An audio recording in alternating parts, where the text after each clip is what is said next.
광주 시민회관 대공연장에서 진행되는 2021 광주 청년주간 청년이 청년하다 함께하고 계십니다. 이 시간도 정말 많은 분들이 기다리고 계실 텐데요. 현장에서는 벌써 지금 열기가 뜨겁습니다. 이번 시간은 많은 호응도 해주시고 계시는데 이번 시간은 오프라인으로 면접 후에 6명을 선발해서 강연 코치하는 청년 강연자와 함께하는 토크 콘서트인데요. 이 시간도 알차게 구성되어 있으니까요. 많은 사람들이 또 함께하기 위해서 광주 청년TV 유튜브 채널 구독과 좋아요 눌러주시고요. 또 댓글로 소통도 많이 해주시면 감사하겠습니다. 그럼 김경환 대표님과 함께 영보이스 강연 콘서트 지금 시작하겠습니다. 여러분 큰 박수 부탁드립니다. 네, 반갑습니다. 이야기 브릿지 김기환입니다. 저희 영보이스는 광주에서 시작됐고 유일한 또는 최초의 청년 강연 대회라고 말씀을 드리고 싶습니다. 현재 이야기 브릿지가 지난 5년 동안 총 10번의 강연 대회를 진행해 오면서 많은 청년들의 목소리와 이야기를 담을 수 있는 기회를 얻었음에 다시 한번 감사한 말씀 드리고요. 이번 영보이스 이외에 참여해 주신 6분의 강연자분들에게도 다시 한번 감사의 말씀 드리도록 하겠습니다. 감사합니다. 이야기 브릿지라는 단체의 대표로서 활동을 한 지가 꽤 됐는데요. 많은 청년들의 이야기를 직접 들으면서 저도 배우고 성장하는 시간이 되는 것 같습니다. 그래서 올해 영보이스라는 이름으로 작년에 이어 2번째 청년주간의 메인 프로그램으로 이렇게 참여를 하고 있는데요. 2017년 세계청년축제 무대부터 꾸준하게 매년 이 청년축제의 프로그램으로서 자리를 지켜온 이 영보이스가 앞으로도 많은 청년들의 삶을 강연으로서 공유할 수 있는 자리가 되었으면 좋겠습니다. 저는 이제 6분의 강연자의 이름과 이름만 딱 소개하고 지나가겠습니다. 왜냐하면 주제나 내용들은 상상할수록 더 재밌으니까요. 그래서 첫 번째 강연자는 우리 이기영 청년 강연자분이시고요.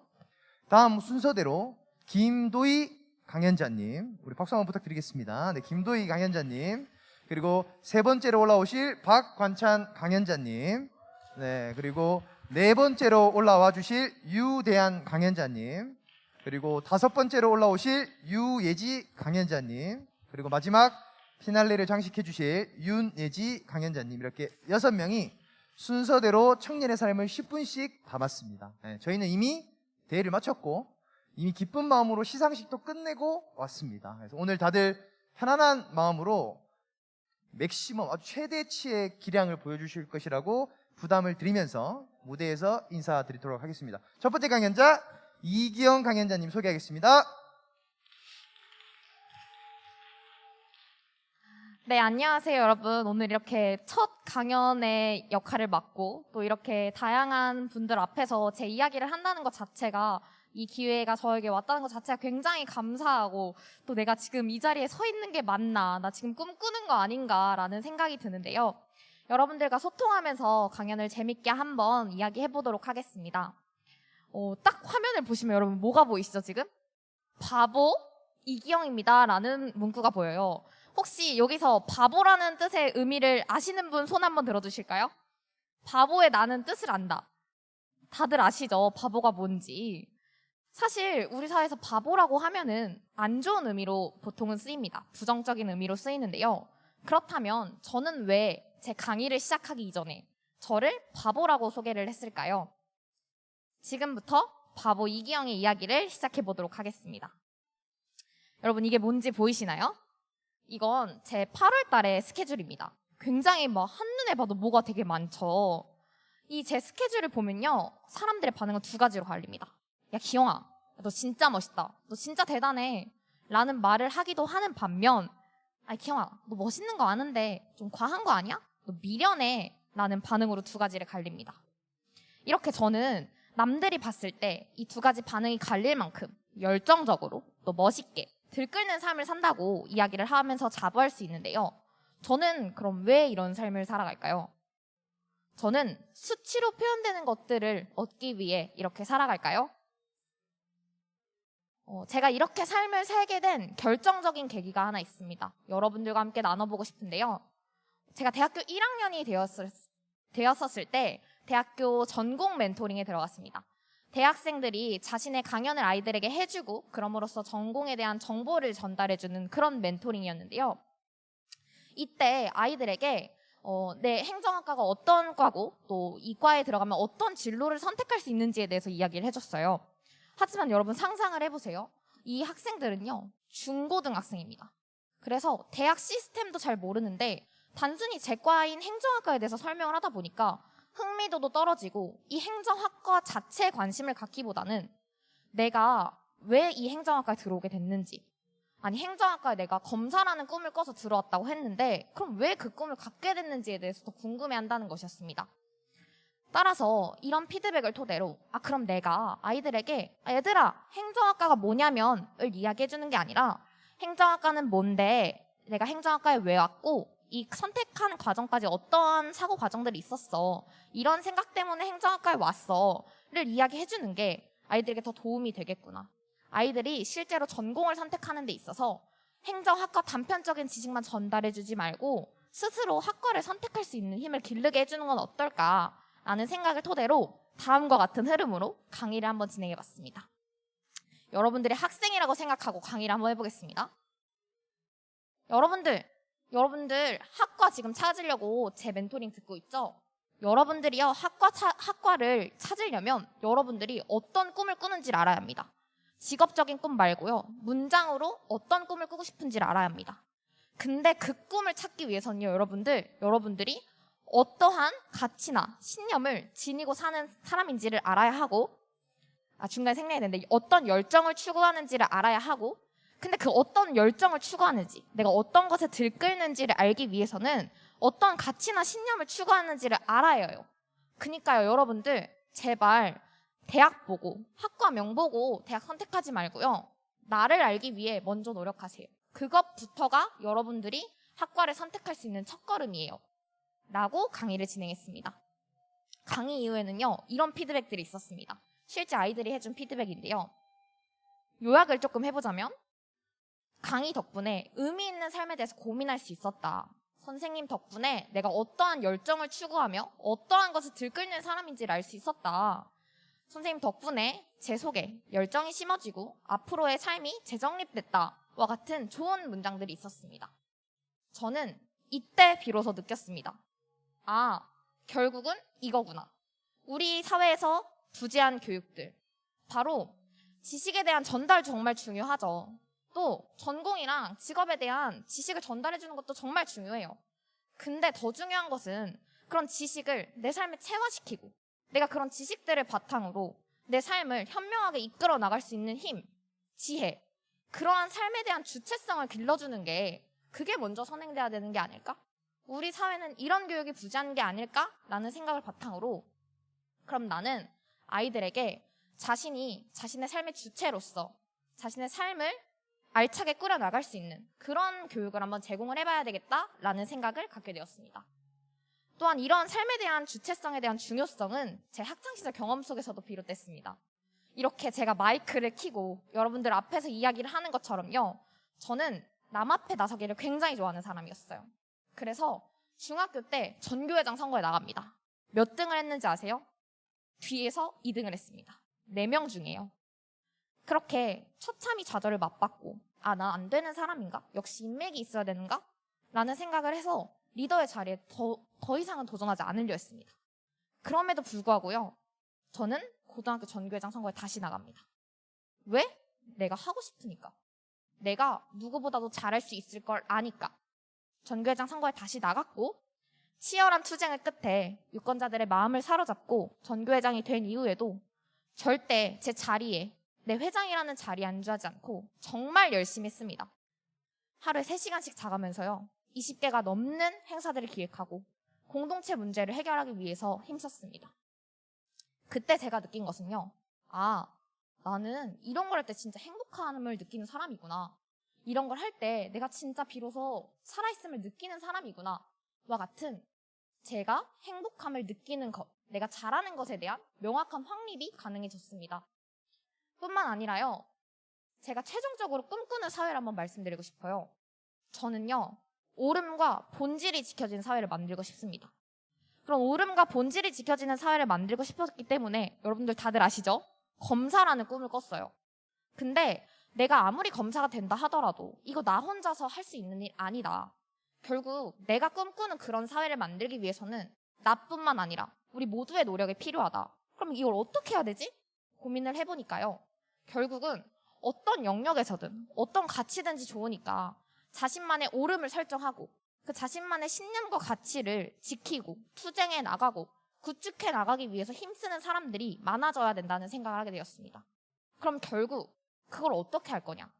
답은 교육이었습니다. 이렇게 오름과 본질을 추구하고 자신만의 가치를 지켜나가는 사람을 만들기 위해서는 나에 대해 잘 알고 나를 믿고 더 높음을 바라보는 힘, 자아인지와 자기효능감 교육이 결국은 제가 원하는 이런 인재를 만들어낼 수 있는 첫걸음이라는 생각을 하게 되었습니다. 그렇지만요, 저는 비겁했습니다. 아, 나 진짜 바꿔야 하는데? 나 이거 바꾸기로 했잖아. 나 이런 사회 만들고 싶잖아. 라는 생각을 했지만 아무것도 하지 않았습니다. 내가 뭘 할 수 있어? 아니, 내가 한다 하더라도 얼마나 바꿀 수 있는데. 그냥 나중에 제발 꿈을 이루고 나서 하자, 기영아. 나중에도 늦지 않잖아. 라는 생각을 가지고 저 혼자서 합리화를 했습니다. 그러다가요, 대학교 3학년이 되었습니다. 꿈을 이루기 위해서 공부를 해야 한다는 이유로 책상에 앉아서 가만히 공부만 하고 싶지 않았습니다. 공부를 하다 보니 오히려 더 느꼈어요. 아, 우리가 공부를 하는 이유는 내가 진정으로 목소리 내야 할 곳에 목소리를 내기 위함이구나 라는 깨달음을 얻고 더 이상 안주하지 말자. 일단은 해보자 라는 생각을 가지고요. 하나를 시작했습니다. 바로 대학생 단체를 만들었어요. 어떤 단체냐면요. 아동 청소년들의 자아인지와 자기 효능감을 길러줄 수 있는 교육을 직접 만들고 그 교육을 제공하는 단체를 만들었습니다. 내 심지를 토대로 너의 심지를 만들고 그 심지를 모두 다 공유함으로써 우리는 모두 심지궂은 사람이 된다라는 목표와 미션을 바탕으로 대학생 동아리를 만들고 정말 열심히 했습니다. 논문도 쓰고요. 연구도 해보고 이리저리 뛰어다니면서 서로 막 공모전 아이디어도 해보고요. 여러 다양한 노력들을 거쳐서 지금 약 90% 정도 교육 프로그램을 완성해 나가고 있는 중입니다. 이렇게 저는 위대해지고 싶은 게 아니라 꿈을 꾸고 싶어서 도전을 시작했지만 솔직하게 말씀드리면요. 저는 지금도 두렵습니다. 실패가 두려운 사람은 없다고 생각합니다. 전 지금도 나 진짜 이거 망하면 어떡해? 남들 지금 다 공부해서 막 자격증 따는데 나 혼자 시간 버리는 거 아니야? 라는 생각을요. 아직까지 합니다. 누구나 도전은 어렵다고 생각합니다. 그럼에도 불구하고 제가 제 열정을 계속해서 불태우는 이유는요. 저에게 정말 들끓는 무언가가 있었기 때문입니다. 저는요. 너무 행복했어요. 두려운데 너무 설레는 거예요. 아니, 남들이 정해준 너 저거 얻으면 좋아 라고 정해준 그 가치를 얻기 위한 삶이 아니라요. 난 이게 좋고 이게 내 삶에 의미가 있어 라고 내가 직접 정한 가치를 얻기 위해서 열심히 행복하게 살아가고 있다는 사실은 저를 엄청 들끓게 만들어주었습니다. 그렇지만 저를 더욱더 들끓게 만들어주었던 것은 내가 혼자가 아닌 함께라는 사실 덕분이었습니다. 제가 만든 이 동아리는요. 이분들에게 아무런 물질적 평가적 이익을 주지 않습니다. 우리는 그냥 모였어요. 왜? 내가 만들고 싶은 사회가 있으니까.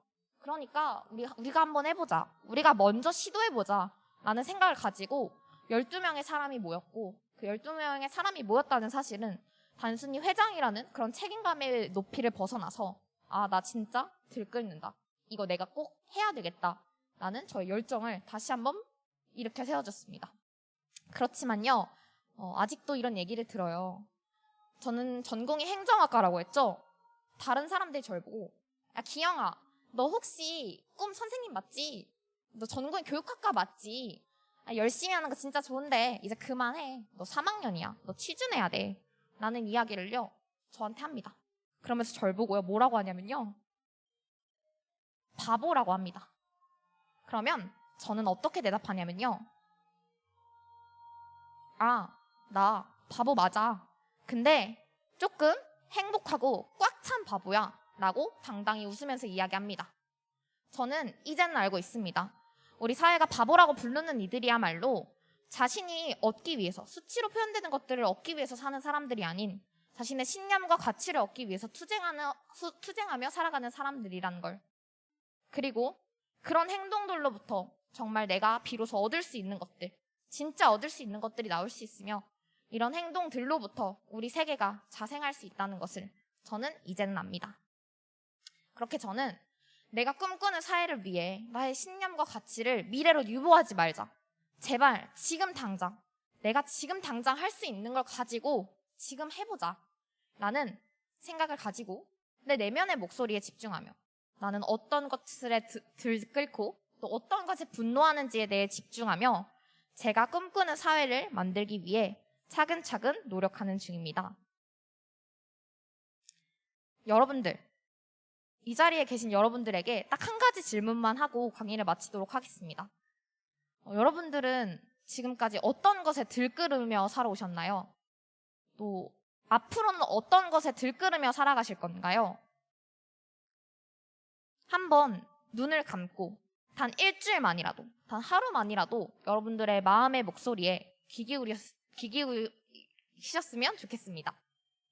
그렇게 여러분들 내면의 목소리에 들끓게 하는 것들에 대해서 귀 기울이시고 나도 한번 들끓게 살아봐야 되겠다라는 생각을 제 강의를 통해서 얻으셨으면 좋겠습니다. 저와 함께 바보처럼 살아가시겠습니까?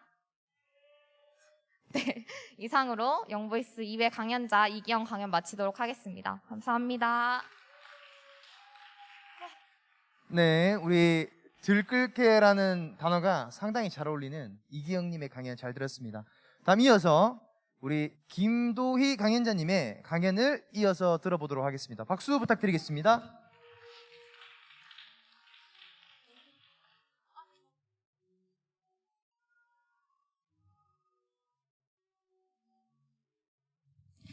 안녕하십니까. 도약하며 희열을 느끼는 청년 김도희라고 합니다. 저는 오늘 여러분들께 논스톱 라이프라는 제목으로 제 이야기를 해볼까 합니다. 제가 만든 말이지만 논스톱 라이프, 말 그대로 저 김도희를 나타내는 정말 최적의 단어가 아닐까라는 생각이 드는데요.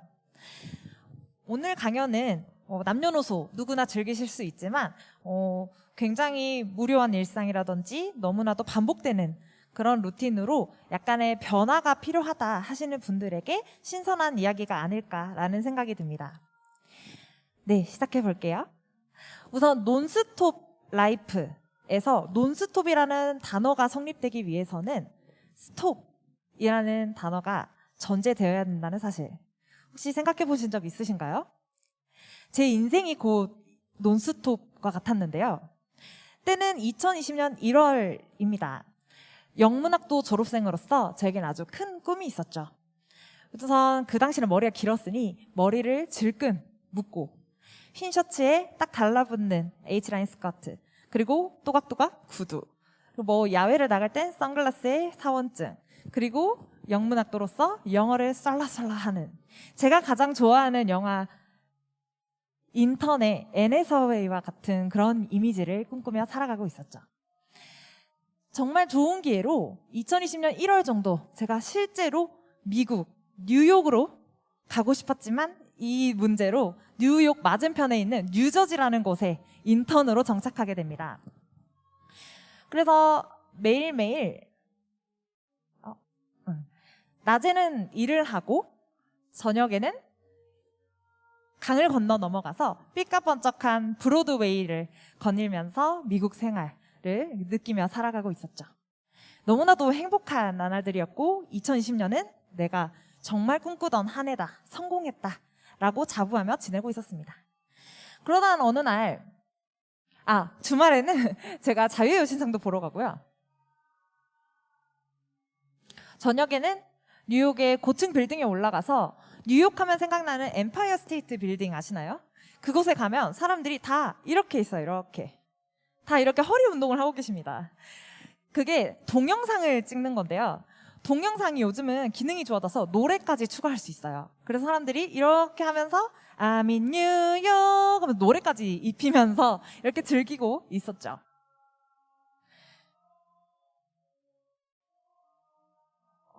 어느 날은 제가 출근 준비를 하는데 센트럴파크가 뉴스에 잡혔습니다.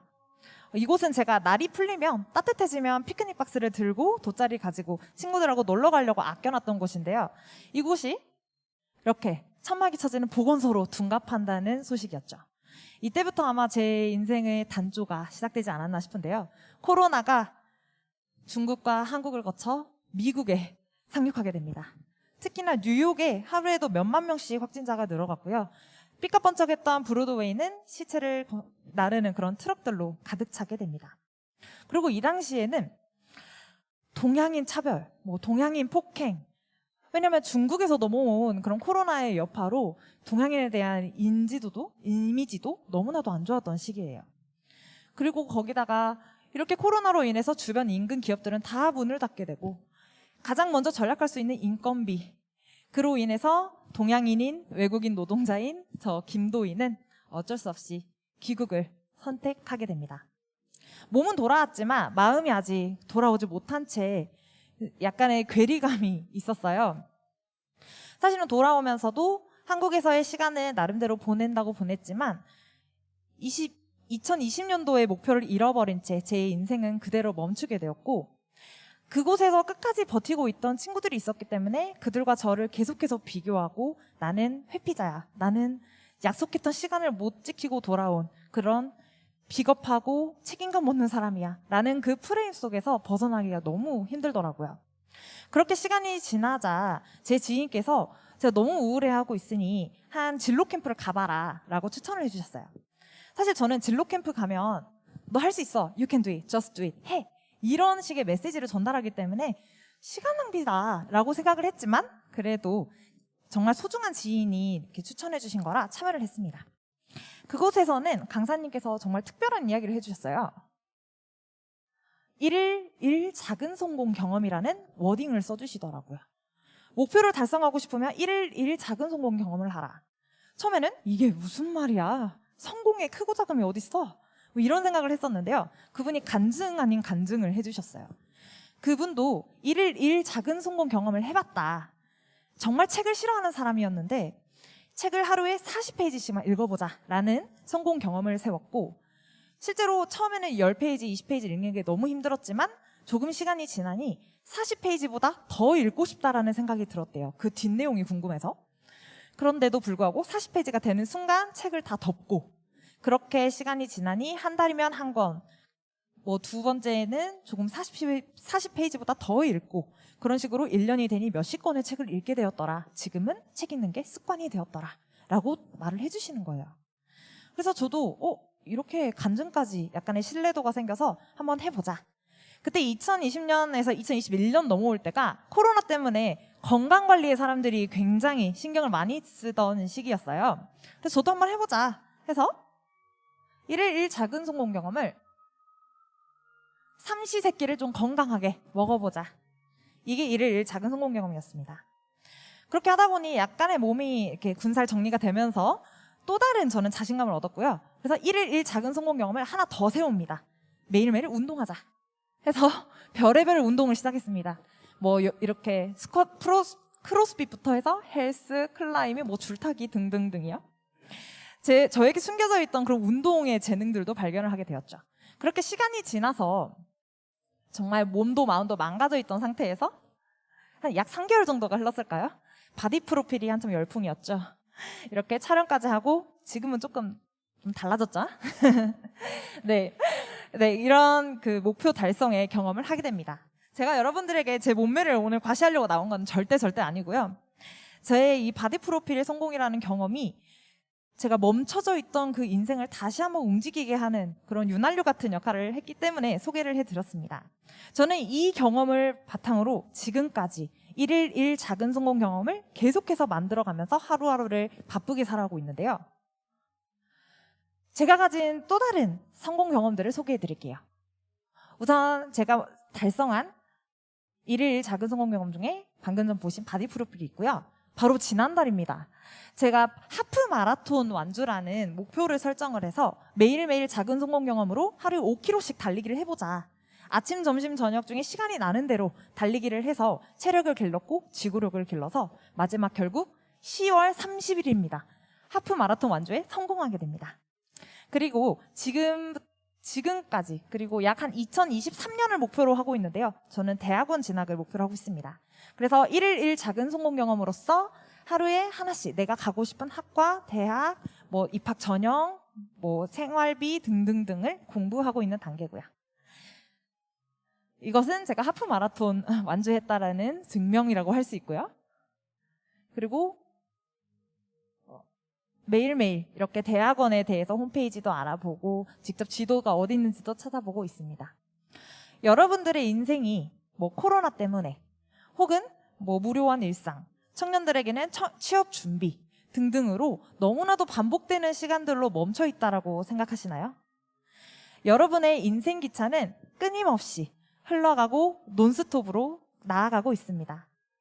여러분의 인생 기차에 탑승객이 아니라 이제는 운전대를 잡은 기관사가 되어 다음 역으로 나아가시며 도약하는 그런 삶을 살아보는 것은 어떨까요? 지금까지 도약하며 희열하는 청년 김도희였습니다. 감사합니다. 네, 우리 김도희님 강연 잘 들었습니다. 바디 프로필 저도 2년 전부터 꿈꿨는데 단 한 번도 실현을 시키지 못했습니다. 대단합니다. 네. 그 강연 촬영한 날 하프 마라톤 뛰고 강연을 촬영하러 오셨더라고요. 그래서 정말 대단한 사람이다라고 생각을 느꼈고요. 이제 세 번째 강연자는 여러분들이 조금 감안을 해주시면 좋을 것 같아요. 네, 발음이 살짝 부정확할 수 있는데 시청각 동시 장애를 가지고 계십니다. 그래서 말할 때 호흡과 발성이 같이 나와서 발성이 정확하게 들리지 않을 수도 있는데 잘 들립니다. 잘 들리는데 혹시나 좀 다르다라고 느낄 수도 있어서 미리 한번 공지를 드리고요. 그러면 우리 박관찬님의 세 번째 강연 준비되는 대로 시작하도록 하겠습니다. 우리 선생님께서 조금 도와주시면 바로 진행할 수 있도록 하겠습니다. 큰 박수 부탁드리겠습니다.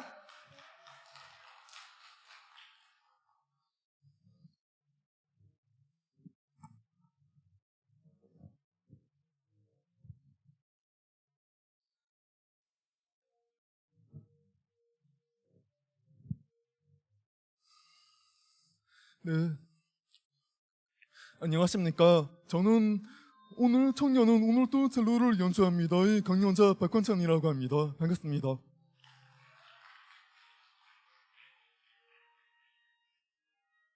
네, 제 이름은 박관찬인데 제 이름이 밥반찬이 아니고요. 밥반찬이 아니고 박관찬입니다.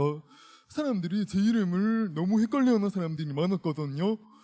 그래서 제 이름을 박관찬이라고 생각하며 기억하기 쉬울 것 같아요. 제 이름은 박관찬이고 그리고 장애우 권익문제연구소에서 일을 하고 있습니다. 또 대구대학교에서 법학 석사를 취득했고 현재는 장애학과를 박사과정에서 장애학을 전공하고 있습니다. 그리고 장애인권 언론 함께걸음이라고 있는데 함께걸음에서 기자로도 일하고 있고요. 그리고 장애인식께서 교육으로 하고 있는 강사로도 활동하고 있습니다. 지금 보시는 것처럼 화면에 있는 모습도 건강해 보이고 또 여러분들 앞에서 이렇게 강연도 하고 있지만 저는 지금 이 자리에서 여러분들을 잘 볼 수가 없습니다. 눈에 시각장애를 가지고 있거든요. 시각장애라고 해서 전혀 안 보는 사람들만 있는 게 아니라 저처럼 이렇게 저시력으로 잔존시력에 남아있는 사람들도 시각장애를 가질 수가 있습니다. 그리고 저는 시각장애뿐만 아니라 청각장애도 가지고 있어요. 그래서 여러분들은 장애인이라고 하면 그냥 시각장애 한 가지 또는 청각장애 한 가지 이렇게 단순히 한 가지의 장애 유형만 생각할 수 있는데 저는 시각과 청각에 두 가지 장애를 가지고 있습니다. 지금 우리 대한민국 장애인보지법에 보면 이렇게 총 15가지의 장애 유형을 규정하고 있거든요. 아마 여러분들이 알고 계시는 대부분의 장애 유형이 여기에 다 나와 있을 거예요. 저는 시각장애도 가지고 있고 청각장애도 가지고 있지만 여기에는 시청각장애는 따로 규정이 없습니다. 시각장애를 가지고 있는 사람들에게 음성도서를 지원해 줄 수 있는데 시청각장애를 가지고 있는 사람들은 청각에도 장애를 가지고 있으니까 음성도서를 지원해 준다고 해도 들을 수가 없어요.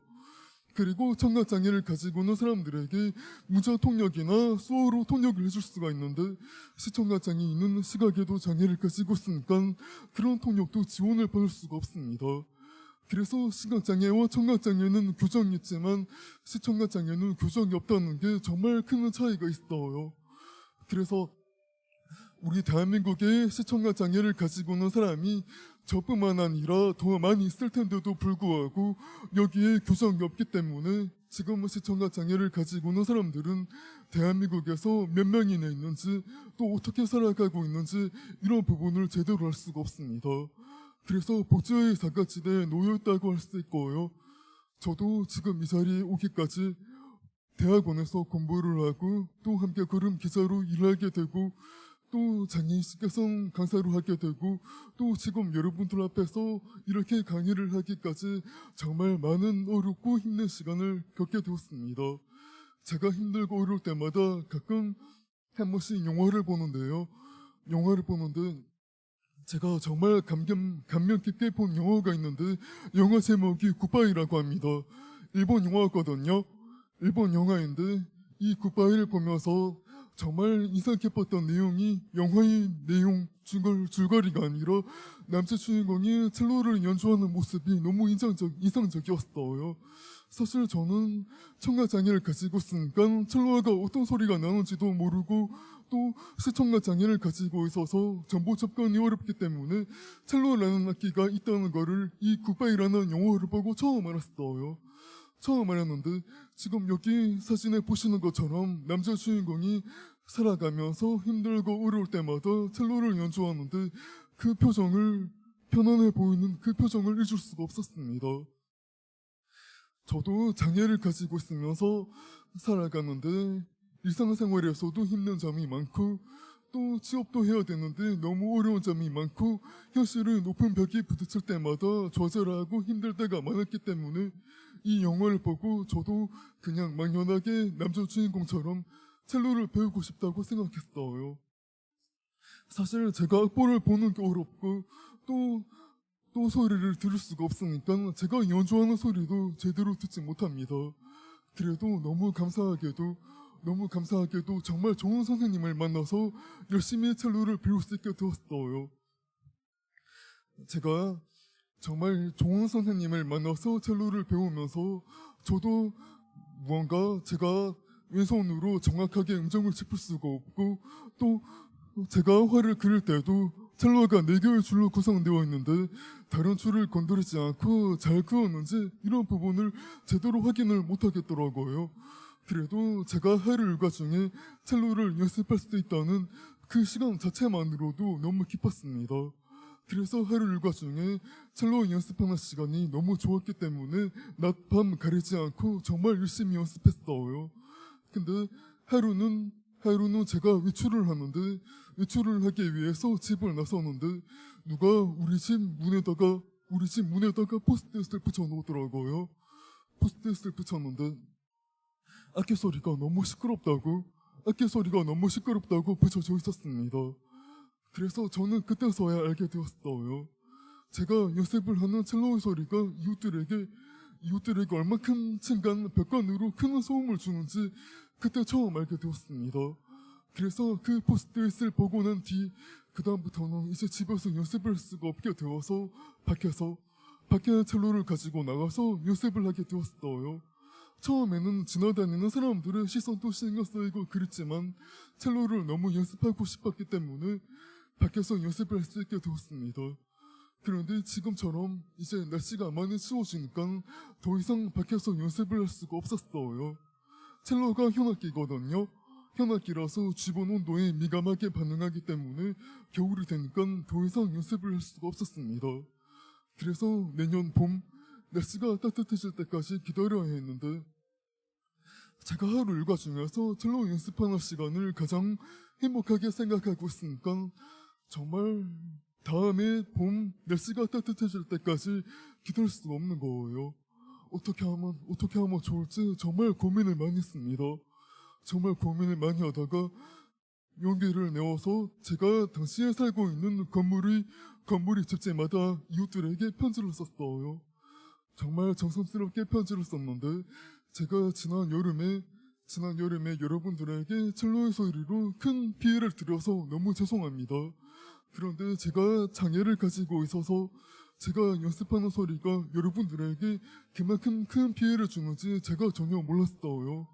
너무 죄송하고요. 그렇지만 제가 하루 일과 중에 첼로 연습하는 시간을 가장 행복하게 생각하기 때문에 첼로를 연습할 수 있도록 허락해 주시면 좋겠습니다. 하루에 오후 1시부터 2시까지 딱 1시간만 연습할 수 있도록 허락해 주세요. 이런 내용으로 편지를 썼어요. 편지를 써서 밤에 한밤중에 집집마다 올라가서 문틈에다가 편지를 꽂았습니다. 정말 마음속에서 두 방망이 질을 해요.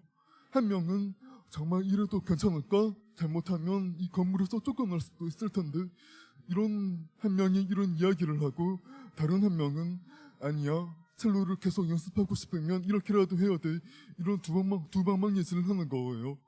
그래도 결국에는 첼로를 너무 하고 싶었기 때문에 결국 집집마다 다 문틈에 편지를 꽂아두었습니다. 그래서 그날 밤부터 제가 적어두었던 폰 번호로 하나씩 문자가 오기 시작했어요. 정말 편지 잘 받았고 마음껏 연습하세요. 이런 내용이었는데 그 중에서도 저희 마음에 가장 감동적으로 와닿았던 문자 내용이 있었습니다. 무슨 내용이었냐면 인생의 즐거운 한 부분을 마음껏 즐기지 못해서 정말 속상하시겠어요. 편지 잘 받았고요. 당신이 듣지 못하는 첼로의 소리를 제가 대신 들어드리겠습니다. 이런 감동적인 문자를 보내주셨습니다. 사실은 나중에 알게 되었는데 그 감동적인 문자를 보내준 사람이 사실은 지난 여름에 포스트잇을 붙여서 악기 소리가 시끄럽다고 했던 그 이웃이었어요. 그래서 그 이웃은 제 편지를 받고 저한테 첼로가 어떤 의미인지도 모르고 무작정 시끄럽다고 해서 저한테 많이 미안해했지만 저도 그 이웃이 그런 말을 해준 덕분에 제가 연주하는 소리가 이웃들에게 얼마큼 큰 피해를 주는지 그때 알게 되었기 때문에 이 일을 계기로 좋은 이웃이 되었던 것 같습니다. 그래서 그때부터 더 열심히 연습할 수 있게 되었고 여기 사진에 보시는 것처럼 정말 다양하게 연주 활동을 하고 있습니다. 장애인 씨께서는 교육 강의를 가서도 연주를 하고 있고 개인적으로도 제가 지금 여러분들에게 해드리는 것처럼 제가 새로운 이야기를 하면서도 연주를 하고 있어요. 사실 저는 제가 혼자서 연습을 하고 연주를 하면 그것 자체만으로도 너무 만족하지만 정말 2019년에는 어울림미술단에 입단을 하게 되었습니다. 여기 어울림미술단에는 저만 시청각 장애를 가지고 있고 나머지 단원들은 다 발달 장애를 가지고 있어요. 발달 장애를 가지고 있는 사람들은 소위 절대음감이라고 하거든요. 절대음감. 소리를 정말 잘 들어요. 어울림미술단의 단장님이 저를 입단시켜서 같이 앙상블을 했는데 사실 그때만큼은 저도 이건 어려울 것 같다고 생각했어요. 왜냐하면 앙상블을 하기 위해서는 박자를 듣는 게 정말 중요하잖아요. 근데 제가 소리를 못 들으니까 제가 박자를 잘못 맞추면 다 못할 텐데 이런 고민을 많이 하고 앙상블만큼은 불가능할 것 같다 이런 생각을 했습니다. 근데 단장님이 정말 좋은 말씀을 해주셨어요. 불가능한 건 없고 불가능한 게 있으면 그걸 가능하도록 바꾸면 됩니다. 또 못하는 게 있으면 그걸 할 수 있도록 바꾸면 돼요. 단장님이 지휘를 하셔야 되는데 앞에서 지휘를 하셔야 되는데 우리가 앙상블을 할 때는 제가 앉아있는 곳 제자리 뒤에 오셔서 박자를 제 어깨를 쳐주시면서 박자를 맞추시면서 지휘를 해주셨어요. 2019년 4월 2일 세계 잡혀있는 날에 처음으로 어울림미술단에서 앙상블을 했습니다. 그때 처음 시도니까 잘할 수는 없지만 그때 첫 시도를 했던 성취감 정말 가슴 벅찼던 그 느낌을 지금도 잊을 수가 없는 것 같아요. 당시에 단장님 표현으로는 당시의 첫 앙상블 시도가 발달 장애인과 시청각 장애인의 인류 역사상 최초의 시도였다고 합니다. 이렇게 어울림미술단에서도 연주를 하고 있고 또 개인적으로도 꾸준히 연주 활동을 하고 있습니다. 제가 이런 이야기를 하면서 여러분들에게 정말 많은 메시지를 전달하고 싶지만 어떻게 보면 시청각 장애를 가지고 있음에도 불구하고 정말 장애를 가지고 있음에도 불구하고 첼로를 연주한다는 게 정말 대단하다고 생각할 수 있습니다. 하지만 장애라는 거는 극복의 대상이 아니에요. 극복의 대상이 아니기 때문에 장애를 가지고 있음에도 불구하고 그렇게 이야기하는 게 아니라 누가 어디에서든지 자기가 하고 싶은 게 있으면 그걸 방법을 찾아서 꾸준히 도전하고 열정적으로 행동하는 게 그게 바로 맞는 표현이 아닐까요? 저는 이런 생각을 하고 있습니다. 그래서 저희 이런 활동을 통해서 우리 대한민국에서 많은 사람들이 장애인과 비장애인으로 나누어서 이분법적으로 구분을 하고 있는 시선이 많이 존재하고 있습니다. 그래서 저희 이런 시선이 그런 대한민국에 가지고 있는 그런 이분법적인 시선을 조금이라도 사라지게 하고 장애인, 비장애인 구분 없이 모든 사람들이 우리 대한민국에서 더불어 행복하게 살아가는 그런 사회를 만드는 데 조금이라도 기여하게 되면 좋겠습니다. 제 이름이 박관찬이 아니고 박관찬입니다. 꼭 기억해 주시고요. 그래서 저는 오늘 또 이렇게 첼로를 연주하고 있습니다. 마치겠습니다. 감사합니다. 우리 세 번째 강연자 박하선님 강연 잘 들었습니다. 저도 강연 개인적으로 여러 번 지금 보고 있는데 볼 때마다 느낌이 좀 새로운 것 같습니다. 확실히 저와 같은 삶을 살아가는 사람이 단 한 명도 없는데 제가 또 보고 배울 만한 점이 충분히 많은 또 한 분의 사람을 만난 것 같아서 제가 같이 함께하는 시간 동안 참 즐거웠던 기억이 나고요. 다음은 네 번째 강연자입니다. 네, 우리 네 번째 강연자는 제가 또 한 번 참 다양한 사람이 있다고 느끼신 분 중에 한 분인데 네 번째 강연자 유대한님 소개해드리도록 하겠습니다. 큰 박수 부탁드리겠습니다.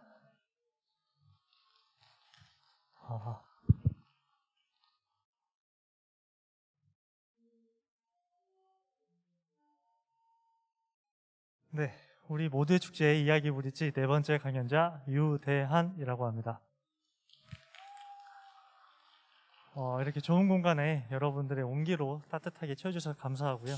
저의 강연을 안 다치셨죠? 시작하도록 하겠습니다. 네. 저는 전직 프로야구 선수였고요. 지금은 이제 보시는 것과 같이 커피를 내리며 글을 쓰는 1인 독립 출판 작가로 일을 하고 있습니다.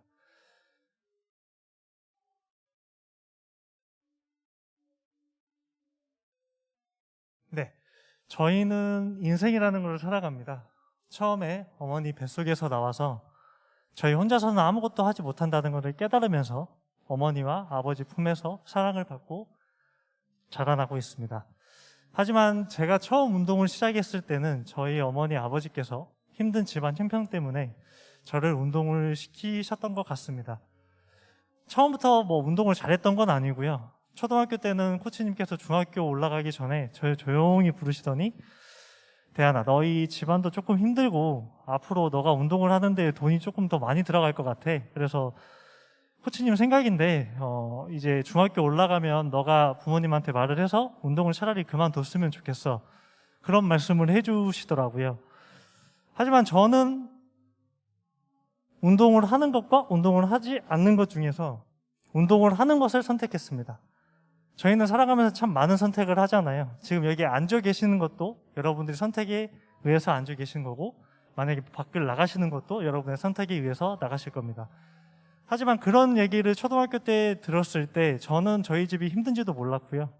그 다음에 단체 생활을 하기 전까지는 돈이라는 개념을 잘 몰랐었습니다. 왜냐하면 동네에서 그냥 뛰어놀고 야구를 했던 게 저는 행복이었기 때문에. 근데 단체 생활을 하면서 우리 집이 돈이 없고 제가 글러브를 꿈에 쓰면서 스파이크도 선배들한테 이제 선배들이 썼던 거를 이렇게 물려받다 쓰다 보니까 친구들한테 놀림을 참 좀 많이 받았습니다. 네. 그때부터 아마도 저는 조금 정신적으로 위축이 되었었던 것 같아요. 그게 환경이라는 게 여러분들도 아시겠지만은 제가 아무리 잘하고 열심히 한다고 해서 모든 게 다 이루어지는 세상은 아니잖아요. 근데 그때 제가 처음 느꼈었던 거는 사회적 소외감보다는 야 이거 너무 좀 열받는데? 내가 왜 똑같이 운동을 하고 똑같이 유니폼을 입고 있는데 왜 나만 자꾸 소외감을 느껴야 되지? 이런 생각이 조금 강했던 것 같아요. 그래서 보시는 것과 같이 정말 열심히 운동했습니다. 남들 하나 할 때 2개 했고요. 2개 할 때 4개 하고. 그래서 저는 초등학교, 중학교, 고등학교에 항상 칭찬받았던 거는 야구를 잘하지는 못했지만 죄송합니다. 이게 계속 껴가지고. 참 유대한이라는 사람 열심히 산다. 너 참 운동 열심히 한다. 이런 얘기를 되게 많이 듣고 자랐습니다. 그래서 꿈에 그리던 프로야구 선수가 됐습니다. 이렇게 프로야구 선수가 됐다고 결론을 지으면 제가 어떻게 운동을 했고 어떤 상황인지 잘 모르시잖아요. 사람들 같은 경우에는 프로야구 선수라고 하면 뭔가 전문직이라든지 아니면 사람들이 쉽게 접해보지 못한 근무 환경으로 들어갔다고 생각하시는데 제가 프로야구 선수가 되기까지는 정말 순탄치가 않았습니다. 어려운 집안 형편은 첫 번째로 있었다고 하지만 그거는 제가 충분히 이겨낼 수 있었는데 네, 이렇게 보시게 되면 한 프로야구 선수단에 유대한이라는 선수가 이렇게 당당히 올라가 있고요. 저는 원래는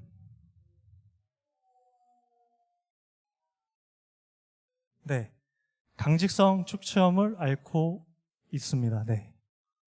이거는 제가 중학교 3학년 때 처음 발견을 하게 되었고요. 그때 당시에 저는 심각한 우울증과 그다음에 운동을 제가 이때까지 해왔던 운동을 포기해야 된다는 그런 난관 때문에 많이 힘들었었습니다. 이거를 운동을 계속 할 수 있을까라는 생각보다는 내가 운동을 잘해서 이때까지 부모님이 저한테 투자했던 어떻게 보면 자본적인 거겠죠. 그런 걸 충족시켜드리고 싶었거든요. 근데 중학교 3학년 때 이제 강직성 척추염이라는 걸 처음 알게 되고 원래 광주1고 장학생으로 선정도 됐었는데 고등학교 4학년간 운동을 전혀 하지 못했습니다. 전혀 하지 못하고 학교 생활만 연명하고 있었죠. 그러다가 이제 사회로 나와서 27살이 되니까 일상생활도 가능하고 어느 정도 뛸 수 있는 몸이 되었거든요. 그래서 그때 처음 다시 야구공과 글러브를 끼고 모교로 들어가서 처음부터 다시 운동을 시작했었습니다. 그렇게 3년이라는 시간을 운동으로 준비를 하고요. 그 다음에 고양 원더스라는 곳에 가서 신고선수 테스트도 받고 그렇게 그렇게 운동을 하면서 이 강직성 척추염이라는 것을 이겨내기 위해서 오히려 초등학교, 고등학교 때보다 더 운동을 열심히 했었던 것 같아요. 근데 나이 어린 선수들과 야구를 한다는 게 진짜 쉽지만은 않더라고요. 신체적 나이도 있고 이제 스포츠라는 거 자체가 적정한 나이가 있잖아요. 퍼포먼스를 낼 수 있는 나이. 하지만 저는 이제 그런 모든 것들을 이겨내고 제가 꿈에 그리던 프로야구 선수가 됐습니다. 2016년도에 저희가 처음 입단을 했었는데 정말 꿈만 같았습니다. 왜냐하면 프로야구 선수가 되면 제가 초등학교 때 생각했던 모든 것을 이룰 것 같았거든요. 근데 하지만 프로의 세계는 되게 냉정합니다.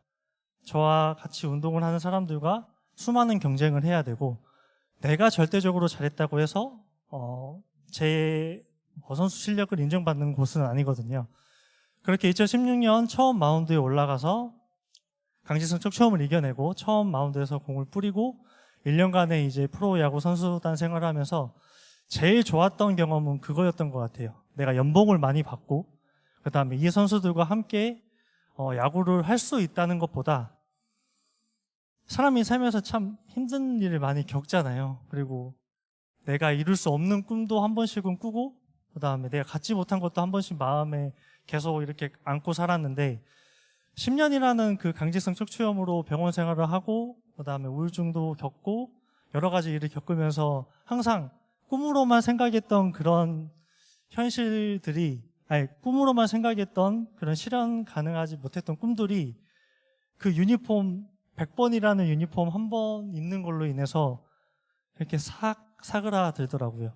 아시겠지만 유니폼이 세 자릿수면은 야구를 그렇게 잘하는 선수는 아니거든요. 물론 지금은 많이 바뀌었지만 선수 등번호도 어떻게 보면은 되게 조금 잘하는 선수 자기가 원하는 걸 먼저 가져가요. 근데 저는 운이 좋게도 100번이라는 유니폼을 입고 고척 스카이돔에서 이제 고척 스카이돔이 처음 완공됐었을 때 제가 1구는 못 올라갔습니다. 아쉽게도. 너무 아쉽게도 1구는 못 올라가고 고척 스카이돔이 처음 완공됐었을 때 그때 당시에 비공식 경기로 1이닝 무실점을 하고요. 그때 당시에 볼 스피드가 이제 15km 이상 향상돼가지고 저는 야구를 계속 할 줄 알았어요. 근데 아마도 이제 나이도 있고 그다음에 팀에서 원하는 어린 선수들이 더 있기 때문에 그때 당시 제가 29살이었기 때문에 유니폼을 벗게 되었습니다. 그래서 제가 오늘 여러분들한테 말씀드리고 싶은 내용은요. 결론적으로는 뭐 열심히 살자, 잘 살자 이런 것보다는 솔직히 저희가 힘듦을 갖고 있는 건 서로 다 다르잖아요. 제가 갖고 있는 아픔이 있듯이 상대방이 이제 갖고 있는 아픔도 있는 거니까 그 서로가 서로를 조금 더 안아주고 그다음에 제가 상대방을 모든 거를 다 알 수는 없잖아요. 그 사람이 무엇을 좋아하고 무엇을 싫어하는지. 하지만 조금 더 우리 주변을 돌아보면서 따뜻한 마음으로 서로를 위해서 살아가는 사회를 만들어가면 좋지 않을까라는 생각으로 강연을 준비하게 되었습니다. 모르겠습니다. 이제 저의 10년 뒤의 인생이 또 어떻게 되는지는 모르겠어요. 강지성 척추염이라는 게 퇴행성이다 보니까 앞으로의 저의 이제 신체가 어떻게 될지 모르겠지만 앞으로 10년 뒤에 유대한의 인생도 오늘도 이렇게 소중한 인연이니까 관심 가져주시면 좋은 취지로 더 열심히 살아가는 유대한이 될 수 있도록 노력하겠습니다. 감사합니다. 네, 유대한님 강연 잘 들었습니다. 우리 야구 선수 출신이라는 것 때문에 저도 항상 눈여겨 보긴 했었는데 굴곡이 많아서 항상 커브볼 던지시다가 이제는 앞으로 본인 인생의 직구로 승부하시는 날만 남았다고 저는 생각을 하고요. 다음은 5번째 강연자입니다. 유예지님이고요. 제가 개인적으로 가장 좋아하는 직업군 중 하나인 우리 작가님으로 데뷔하셨습니다. 그래서 큰 박수로 어떤 이야기를 보여주실지 기대해 보겠습니다. 박수 부탁드리겠습니다. 안녕하세요. 작가 유혜지입니다. 네, 네, 제 입으로 제 자신을 작가라고 소개하게 된 지 사실 한 달 정도 됐어요. 그래서 되게 좀 어색하지만 저는 얼마 전에 이혼이 볼드모트도 아니고라는 책으로 공식적으로 작가가 됐습니다. 아마 이제 이 책이 이제 잘 팔릴 거지만 나온 지 얼마 안 돼서 잘 들어보신 적 없으실 거예요. 근데 딱 이혼이 볼드모트도 아니고 들었을 때 어떤 내용일 것 같으세요? 그쵸? 이혼에 대한 이야기죠. 근데 왜 볼드모트를 제가 갖다 붙였을까요? 맞아요. 그렇죠. 네, 정확히 이해하셨습니다. 네. 저는 29살의 나이로 아이고, 이거 어떻게 네, 29살의 나이로 이혼을 하게 됐습니다. 와, 당황하셨죠? 네, 저도 많이 당황했습니다. 저도 제가 결혼할 때만 해도 이혼은 제 계획이 없었거든요. 근데 인생이란 게 원래 계획대로 잘 되지 않잖아요. 그래서 네, 처음에는 정말 너무 슬프더라고요. 일단 내가 너무도 사랑하고 너무 사랑해서 평생을 약속한 그 사람과 헤어진다는 게 굉장히 슬펐고요. 두 번째로 제가 느낀 감정은 수치스러웠습니다. 굉장히 부끄러웠고 자괴감이 들었어요. 여러분 그런 거 한번 생각해 보세요. 내가 어떤 시험을 보겠다고 사람들한테 이렇게 다 얘기를 해놨는데 그 시험에 보기 좋게 떨어진 거예요. 그러면은 좀 수치스럽고 좀 창피하지 않으세요? 저한테는 이혼이 좀 그랬어요. 나 진짜 가족들한테는 뭐라고 하지? 친척들한테는 뭐라 그러지? 친구들은 날 좀 불쌍하게 보지 않을까? 막 자괴감이 들고 수치스러웠습니다. 근데 막상 이혼을 하고 나니까 별 수 없더라고요. 어떻게 이혼했다고 울고 앉아 있을 거야? 계속 살아야 되잖아요. 저는 이혼을 했지만 그래도 누구보다 당당하고 멋있고 성숙한 인간으로, 사람으로, 여자로 살고 싶었어요. 그래서 저는 제 이혼을 받아들이고 했습니다. 근데 제가 이 이혼이라는 실패를 겪으면서 하나 알게 된 게 있는데요. 이제 어떤 사람들은 이혼이 어떻게 실패냐라고 하시는데 저는 어쨌든 저는 어쨌든 제가 가고자 했던 방향, 결혼을 해서 그 사람과 평생 행복하게 산다라는 그것에 실패했기 때문에 실패라고 말을 하고 싶어요. 근데 우리가 실패를 하면요, 우리에게는 두 가지의 선택지가 놓여집니다. 첫 번째, 실패한 것을 회피하고 외면한다. 마치 그 일이 일어나지 않은 것처럼. 두 번째, 그 실패를 마주한다. 네, 저는 후자를 선택했습니다. 그래, 나 이혼했어. 어쩔 수 없지. 근데 진짜 중요한 거는 이혼했다는 사실보다 이걸 통해서 뭘 얻느냐가 더 중요하게 될 거야. 그래서 제가 가장 먼저 해야 했던 일은 제 이혼을 받아들이는 거였습니다. 그래서 저는 친구들이 만나자고 하면 나갔고요. 나가서 전 남편의 생사를 물으면 나 이혼했어 라고 이야기하고, 또 처음 만나는 사람들과 이혼, 결혼이나 연애 같은 이야기를 하면은 저 사실은 결혼 안 해본 것처럼 생겼지만, 결혼 안 한 것처럼 생겼지만 이혼까지 했습니다. 이렇게 말을 하고 다녔습니다. 근데 저는 괜찮은데, 저는 너무 괜찮아지고 싶고 괜찮아서 제 이혼으로 농담도 하고 싶은데, 이상하게 사람들은 제 이혼을 가지고 이야기를 하면 굉장히 불편해하는 거예요. 나는 웃자고 한 소린데 웃어주지도 않고요. 굉장히 갑자기 그 자리가 막 갑분싸가 되기가 일쑤였습니다. 그리고 제가 또 많이 들은 말은 이런 말이에요. 네, 이혼이 좋은 일도 아니고 뭐 그런 거 말하고 다녀, 이런 얘기 많이 들었습니다. 좀 나이 많으신 분들이 좀 그랬고요. 저희 어머니도 그러셨고요. 근데 저는 이야기 들을 때마다 좀 화가 많이 나더라고요. 첫 번째, 좋은 일인지 아닌지는 누가 결정하는 거예요? 그거 내가 결정하는 거 아닌가요? 저에게는 그렇게 나쁜 일도 아니었거든요. 두 번째, 나쁜 일이면 말하면 안 되는 거예요? 그거 숨긴다고 우리 인생에서 일어났던 일들이 사라지는 건 아니잖아요. 우리가 영화 볼 때 그 영화의 배경 지식 알고 보면 더 재미있잖아요. 여기 서 있는 이 유해지라는 영화도 이혼이라는 그 컨텐츠를 알고 보면 더 재미있어요. 그래야 제가 지금 이 자리에 여러분 앞에 서서 이렇게 이야기하는 게 이해가 가잖아요. 그래서 저는 이혼을 숨기고 싶지 않았습니다. 근데 자꾸만 사람들이 제 이혼을 말하는 걸 불편해하고, 엄마는 말하지 말라 그러고 그러니까 좀 답답하더라고요. 근데 제가 그때 좀 마음이 힘들어서 주기적으로 상담 치료를 받고 있었는데, 제가 그 상담 선생님께 이런 말을 했어요. 그때 너무 화가 나고 막 답답해서, 아니 선생님, 말하지 않는다고 해서 일어났던 일이 없어지는 것도 아닌데 왜 사람들은 제가 말을 못하게 하는 걸까요? 왜 제가 이혼을 말하는 것을 두려워하도록 만드는 것만 같아요? 아니, 이혼이 무슨 볼드모트도 아니고 왜 말을 못하게 하는 거예요? 제가 육성으로 이렇게 터뜨렸어요. 네, 근데 그 말을 하고 나니까 너무 기분이 좋은 거예요. 그래, 이거였어. 내가 내 이혼에 대해서 느끼는 감정이 바로 이거였어. 이혼은 볼드모트가 아니야. 그래서 저는 그날 집에 가서 워드 파일을 딱 켰습니다. 그리고 그 워드 파일에 다 이렇게 썼죠. 이혼이 볼드모트도 아니고. 그리고 제가 그간 느껴왔던 그런 감정들, 그리고 그간 제가 나눠왔던 대화들을 착 써내려 가기 시작했습니다. 근데 이렇게 착 쓰고 나니까요, 마음이 너무 시원한 거예요. 네, 막 여기가 너무 시원하더라고요. 네, 그래서 그리고 제가 쓴 걸 한번 읽어보니까 좀 괜찮은 거예요. 그래서 나 글 좀 쓰는 것 같은데. 그래서 그날부터 글을 쓰기 시작했습니다. 제가 사람들과 대화를 놔두고 사람들의 표정이나 또 그 사람들의 표정을 보면서 제가 느낀 감정, 그럴 때마다 글을 썼습니다. 글을 하나하나 쓰다 보니까 이거 엮으면은 책 한 권도 나오겠는데 싶은 거예요. 그래서 그러면 책을 써야겠다라고 생각을 했습니다. 그래서 이혼이 볼드모트도 아니고라는 제목의 책을 쓰기로 이제 결심을 했어요.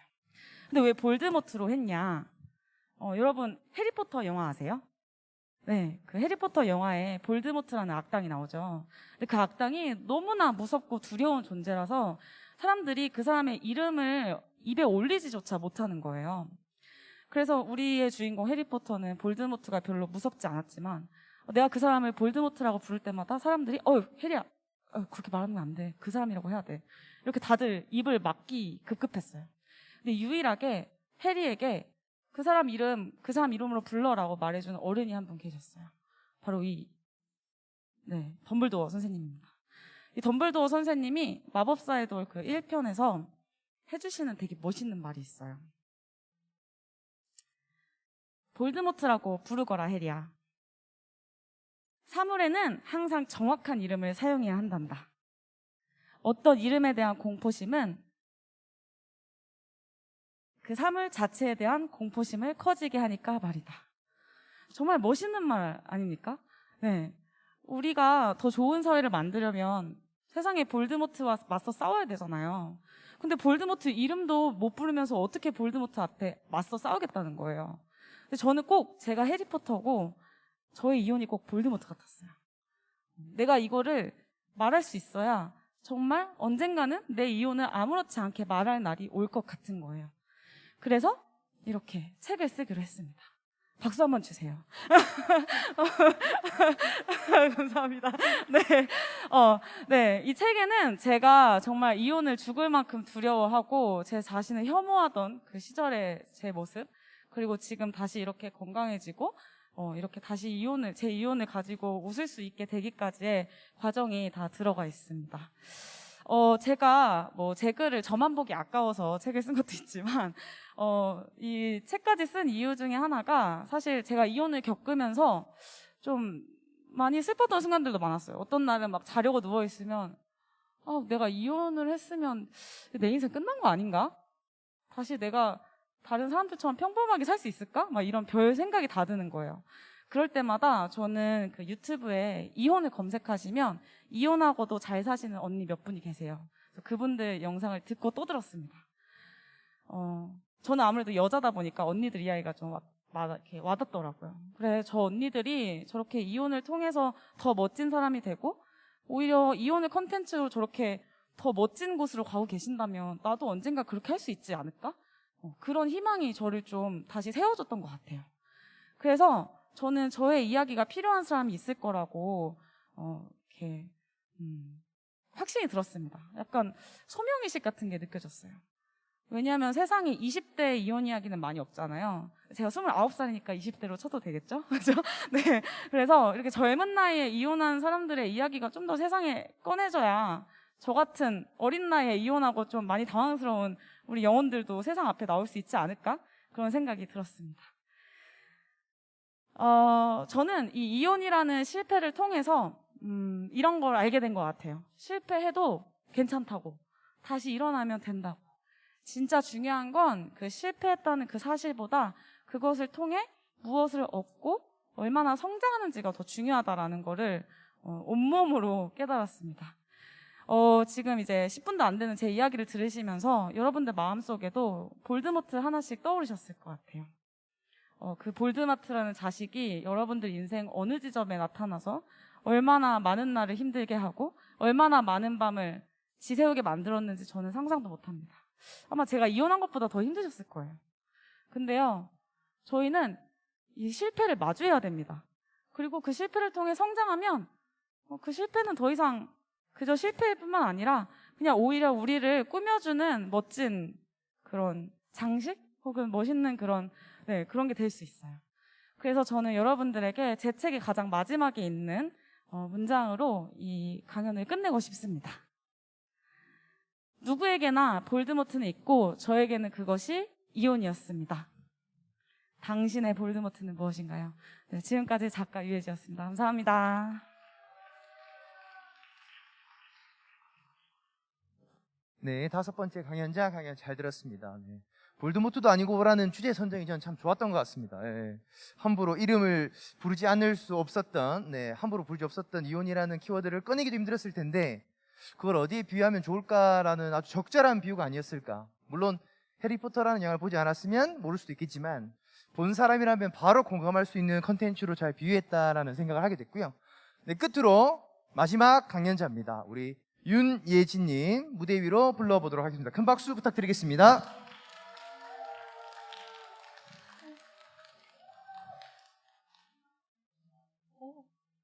여기 굉장히 밝네요, 무대가.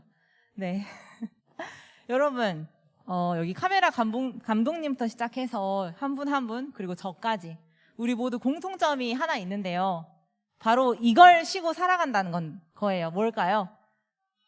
맞아요. 여기 강연 제목을 보시면 알 수 있는데요. 바로 우리는 모두 숨을 쉬고 살아가고 있어요. 그런데 이 숨 다양한 방법이 있죠. 코로 쉬는 거, 입으로 쉬는 거, 깊은 숨, 얕은 숨, 또 하는 한숨도 있습니다. 여러분은 어떻게 숨 쉬세요? 거기 회색 후드티 남자분 어떻게 숨 쉬세요? 코로 숨 쉬시는군요. 그럼 거기 검정색 외투 입으신 여성분 어떻게 숨 쉬세요? 코로요? 네. 맞아요. 우리는 다 다양하게 숨을 쉬는데요. 저는 원래 굉장히 얕은 숨을 쉬던 사람이었습니다. 그런데 지금은 깊은 호흡을 하며 살아가고 있는데요. 얕은 숨에서 깊은 숨으로 살아가게 된 저의 이야기를 오늘 들려드리려고 합니다. 사람마다 잘하는 게 있죠. 제가 잘하는 게 참 많은데요. 그중 하나가 바로 숨기는 거예요. 제가 숨겼던 첫 번째 사실은 바로 최근에 대학 수학능력 시험이 종료가 됐죠. 저는 10년 전에 수능을 봤는데요. 바로 수능에서 답안지를 밀렸었다는 사실입니다. 이 사실을 너무 알리고 싶지 않은 거예요. 그래서 이 사실을 꽁꽁 숨기고 저는 대학 생활을 굉장히 악착같이 살았어요. 실패자가 아니라 성공한 사람이 되고 싶었거든요. 그래서 대학 시절 동안 영어 동아리, 봉사활동, 대외활동 그 모든 과정을 해내느라 저는 정말 빡빡하게 살았습니다. 그런 저를 보고 친구들이 이렇게 말했죠. 야, 넌 진짜 그렇게 어떻게 사냐? 라고요. 그 와중에 저는 하나 더 숨겼는데요. 바로 저의 마음이었어요. 그렇게 힘들게 사니까 제 마음이 지치더라고요. 저는 제 이 지친 마음도 숨겼는데요. 여러분은 힘들 때 어떻게 하시나요? 거기 뒤에 서 계시는 남성분, 힘들 때 어떻게 하세요?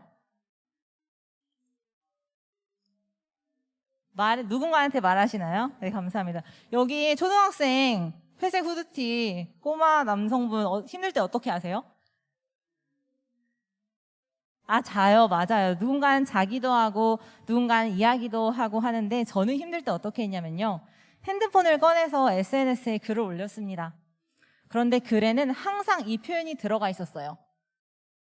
바로 그럼에도 불구하고 라는 표현이었어요. 저의 글은 항상 이렇게 시작했어요. 힘들어. 그럼에도 불구하고 열심히 해야지. 힘들어. 그래도 최선을 다하는 거야. 단 한 번도 저의 글을 힘들어. 이렇게 끝낸 적이 없었어요. 그렇게 끝내면 제가 너무 나약한 사람이 된 것 같아서요. 사실 그 나약한 모습도 제 모습이었는데 말이에요. 그렇게 저에게 일어난 사실과 제 마음을 숨기는 게 일상이 되어 갔습니다. 그러다 보니 숨이 잘 안 쉬어지더라고요. 팍팍했어요. 그리고 7년 전 여름 저의 숨기는 삶이 정점을 찍게 되는데요. 여러분 혹시 다들 가슴속에 품고 있는 로망 있으신가요? 어떤 로망 있으세요? 맞아요. 해외여행 아주 로망이죠. 저의 로망은 뭐였냐면요. 중학생 때부터 꿈꿔온 거였어요. 교환학생을 가는 거였습니다. 바로 미국으로요. 그렇게 꿈꾸던 교환학생을 가기 한 달 전 비행기만 타면 됐었는데 저는 너무 설레서 이것저것 준비하고 있었습니다. 그러던 어느 날 가슴이 쿵 하고 내려앉는 소식을 듣게 됩니다. 바로 엄마가 유방암 2기 진단을 받으셨다는 건데요. 착잡하더라고요. 내가 지금 떠나도 되나? 죄책감에 정말 괴로웠습니다. 그런데 저는 이 마음을 또 이 사실을 그 누구에게도 말을 못했어요. 대신에 SNS엔 이렇게 올렸죠. 나 드디어 꿈꾸던 미국에 간다 라고요. 숨기면 좋을 줄 알았는데요. 아니더라고요. 어느새 저는 힘든데 힘들다고 말도 못하는 사람이 되어 있었어요. 이렇게 숨기며 얕은 호흡을 하던 제가 깊은 숨을 쉬게 해준 사람이 있는데요. 이 사람에게는 내 속마음을 말해도 되겠다 싶어서 심호흡을 크게 하고 이렇게 말했습니다. 나 사실 사람들이 밝아서 좋다고 하는데 나 사실 되게 어두워. 저렇게 말했어요. 안다고? 어떻게 알아? 다 보여. 내 눈엔 다 보여. 전 정말 창피하고 부끄러웠어요. 최선을 다해 꽁꽁 숨긴 제 어두운 모습들이 다 드러나는 것 같아서요. 그런 제게 그는 이렇게 말했습니다. 그래도 좋아해, 그 모습도. 아마 그래서 결혼을 결심했나 봐요. 신기한 게요. 내가 어둡다고 고백했는데 내 마음이 밝아지더라고요. 그때가 아마 숨기느라 꽁꽁 좁아진 저희 숨 구멍이 툭 하고 열렸던 순간인 것 같아요. 숨이 깊이 쉬어졌습니다. 그래서 지금은 숨지 않고 잘 살아가냐고요? 물으신다면 맞아요! 라고 하고 싶지만 아니요. 그렇지만은 않아요. 힘들 때 있잖아요. 특히 하늘나라로 먼저 이사를 간 저희 엄마가 보고 싶을 때면 제 속마음을 더 두텁게 덮습니다. 엄마가 보고 싶은 순간이 정말 많은데요. 그때마다 숨기면 결국 탈이 나요. 제 속마음이 골마 터지거든요. 그 지경이 이르러서야 저는 깨달아요. 아, 나 또 힘든데 안 힘든 척하고 살았네. 이렇게 숨기고 깨닫고 숨기고 깨닫는 과정이 반복되니까요. 이제는 정말이지 나오고 싶어졌어요. 꽁꽁 숨기느라 일그러질 대로 일그러진 저의 내면의 얼굴을 보니 이제는 정말 과감하게 나오고 싶어졌습니다. 숨지 않고 나오니까요. 숨이 쉬어지더라고요. 숨이 더 깊어 쉬어지니 쉼이 제 삶에 찾아왔어요.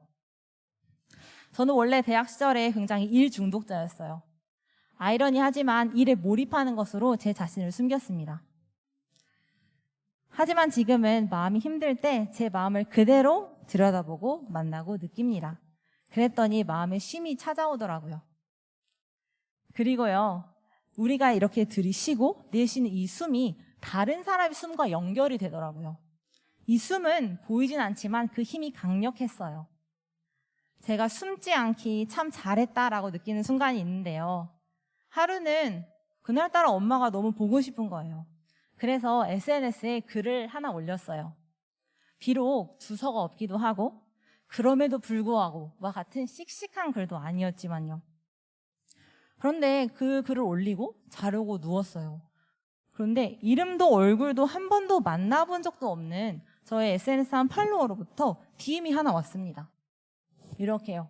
본인은 6년 전, 5년 전에 어머님이 돌아가셨다고 저에게 만나보고 싶다고 하는 거예요. 그래서 저희는 만났고 2시간 만에 친구가 됐어요. 같은 경험을 한 선배님을 만나서일까요? 저는 제가 어떻게 애도의 과정을 거쳐 나갔는지, 그 과정에서 누가 어떤 도움을 주었는지를 술술술 얘기해 갔어요. 정말 처음이었어요. 숨기기 전문가인 내가 처음 보는 사람에게 내 이렇게 깊은 속 얘기를 하다니. 그 친구와 헤어지고 그 친구가 이렇게 톡을 보내줬는데요. 위로가 됐다고 하더라고요. 신기했어요. 내가 한 거라곤 크고 특별한 게 아니라 그저 숨기지 않고 내 마음을 그대로 말했을 뿐인데 이게 위로가 된다고? 참 신기하기도 하고 감사한 경험이었습니다. 우리는 모두 잘 살고 싶어 합니다. 저도 그랬어요. 저는 숨기는 게 잘 사는 방법이라 생각했어요. 그런데요, 숨길 때 그 순간은 괜찮은 것 같아요. 하지만 시간이 지날수록 숨이 막히고 답답하더라고요. 반대로 숨지 않고 나오니까요. 그 첫걸음, 입을 떼기가 힘들어서 그렇지 점점 더 제 마음은 숨이 쉬어지고 자유로워졌습니다. 여러분도 여러분만의 숨기고 싶은 무언가가 있을 거라는 생각이 들어요. 저의 경우에는 수능 답안지 밀려 쓴 거, 엄마의 아픔, 그리고 엄마의 부재로 인한 그리움의 마음이었는데요. 여러분도 여러분의 숨기는 그 마음을 이제는 터놓는, 그래서 깊은 숨을 쉬는 그런 여러분의 삶이 되기를 바라는 마음입니다. 이제 마무리를 하려고 하는데요. 여러분, 누군가의 생일일 때 영어로 어떻게 하죠? 맞아요. 해피 버스데이라고 하죠. 우리가 여기 앉아 계신 한 분 한 분의 생일은 모두 다를지 몰라도 우리의 모든 삶의 호흡은 행복한 호흡, 행복한 숨을 쉬는 삶이길 바라봅니다. 그래서 이 문장을 끝으로 제 강연을 마무리하겠습니다. 여러분, 해피 버스데이! 감사합니다. 네, 우리 마지막 강연자 윤예진님 강연까지 들었습니다. 네, 오늘 정말 청년이 살아가는 다양한 삶의 모습을 볼 수 있었던 1시간 반 정도의 영보이스 강연 콘서트가 아니었을까라고 생각이 들고요. 올해 정말 많은 강연 대회를 다양하게 했었지만 이제 영보이스라는 이름으로만 강연 대회를 할 생각인데 저는 앞으로 무슨 일을 하든 그리고 어떤 자리에 있건 매년 꼭 강연을 위한 컨텐츠들은 하나쯤은 꼭 할 것이다라고 생각을 하고 살고 있기 때문에 앞으로도 많은 청년들의 목소리와 이야기를 담을 수 있는 이야기 브릿지가 되도록 하겠습니다. 지금까지 긴 시간 동안 지켜봐 주셔서 감사드리고요. 저는 김경환이었습니다. 감사합니다. 네, 2021 광주 청년주간 청년이 청년하다 광주 시민회관 대공연장에서 진행된 마지막 프로그램까지 알차고 유익했습니다. 청년들이 어울려서 함께 살아가고 또 누군가에게 귀감이 될 수 있는 청년들의 그 다짐을 들어볼 수 있는 알찬 시간이었는데요. 강연 콘서트를 해주신 6분과 또 김경환 대표님께 다시 한번 뜨거운 박수 부탁드립니다. 네, 3일간 2021 광주 청년주간 청년이 청년하다 함께 해주셨습니다. 참여하신 모든 분들께서 소중한 추억 가지고 가셨을 거라 생각이 들고요. 장례 정리 후에 2021 광주 청년주간 폐막식이 있겠습니다. 뜻깊은 행사인 만큼 폐막식까지 함께 해주시면 감사하겠습니다. 잠시 후에 뵙겠습니다.